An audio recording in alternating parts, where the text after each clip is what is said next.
उत्तर प्रदेश विधि विरुद्ध धर्म संपरिवर्तन प्रतिषेध अध्यादेश 2020 आज उत्तर प्रदेश सरकार की कैबिनेट ने माननीय मुख्यमंत्री योगी आदित्यनाथ जी की अगुवाई में इसे अपनी मंजूरी दी है और प्रदेश के अंदर जो भी इस प्रकार की घटनाएं पहले हुई हैं या आगे कभी किसी ने सोचा होगा, अब उस पर पूर्ण विराम लग सकेगा।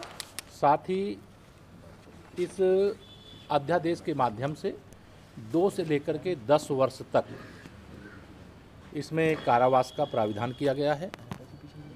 साथ ही एक बड़े जुर्माने की भी व्यवस्था की गई है। इस मामले में जो भी पीड़ित पक्ष है, उस पीड़ित पक्ष के परिजन कहीं पर भी जो दोषी है उसके खिलाफ अपना मुकदमा दर्ज करा सकेंगे, यह भी एक व्यवस्था दी गई है। और यह प्रयास किया गया है कि जो संविधान में लोगों को मूल अधिकार प्राप्त हैं उसका कोई उल्लंघन ना हो, लेकिन उत्तर प्रदेश के अंदर जो कानून व्यवस्था की समस्या खड़ी होती है या जो अपना नाम बदल करके, धर्म बदल करके, स्थान का पता गलत बता करके इस प्रकार का कुचक्र करते हैं, उस पर रोक लग सकेगी और उत्तर प्रदेश में इस कारण से जो समस्याएं अब तक आती रही उस पर विराम लग सके। सर, आपको लगता है कि जो लीगल जो चूंकि हाईकोर्ट में टिप्पणी कर चुका है और बाकी भी अन्य मामले चल रहे हैं, तो आप लोग कानूनी तौर पे इतने मजबूत हैं? निश्चित तौर से लॉ कमीशन के थ्रू और सारे विषयों को बहुत गंभीरता से ध्यान में रख करके ही आज कैबिनेट ने इसमें विस्तृत चर्चा करने के बाद अपना फैसला लिया है और मंजूरी दी है। और आगे अध्यादेश आएगा, फिर सदन में भी आएगा और इसमें विस्तार से चर्चा करके उत्तर प्रदेश में हर प्रकार से कानून व्यवस्था को बनाए रखना, जिस प्रकार से ट्रिपल तलाक के विषय को लेकर के देश में आज़ादी के बाद से क्या कब से जो प्रताड़ना रही है विशेष तौर से मुस्लिम महिलाओं के लिए,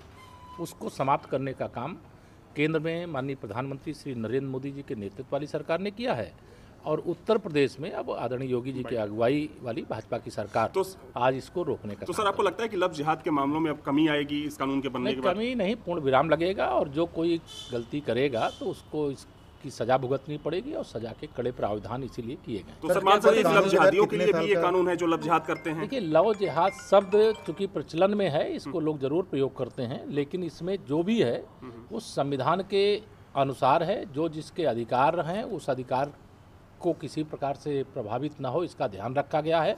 लेकिन जो इस प्रकार से धोखा दे करके, नाम बदल करके, धर्म बदल करके जो अब तक की गतिविधियों को करते रहे हैं उस पर रोक लगाई जाएगी। सर, कितने साल की सजा का प्रावधान रहेगा?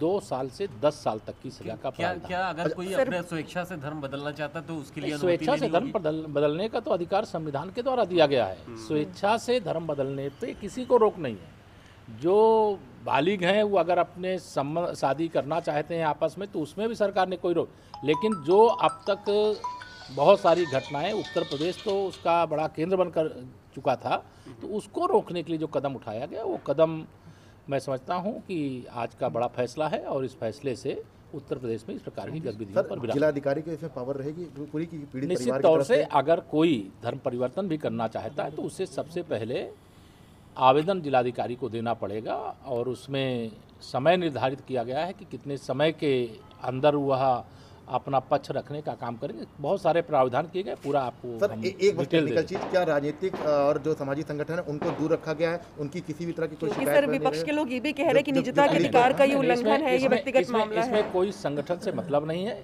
या तो पीड़ित या पीड़ित का परिवार इस मामले में अपनी शिकायत दर्ज करा सकता है, वो शिकायत दर्ज कराने का काम कर सकता है। बुंदेली बौछार की शानदार खबरों को देखने के लिए सब्सक्राइब जरूर करें और बेल आइकॉन दबाएं, तभी पूरी खबरें आपके पास आ पाएं।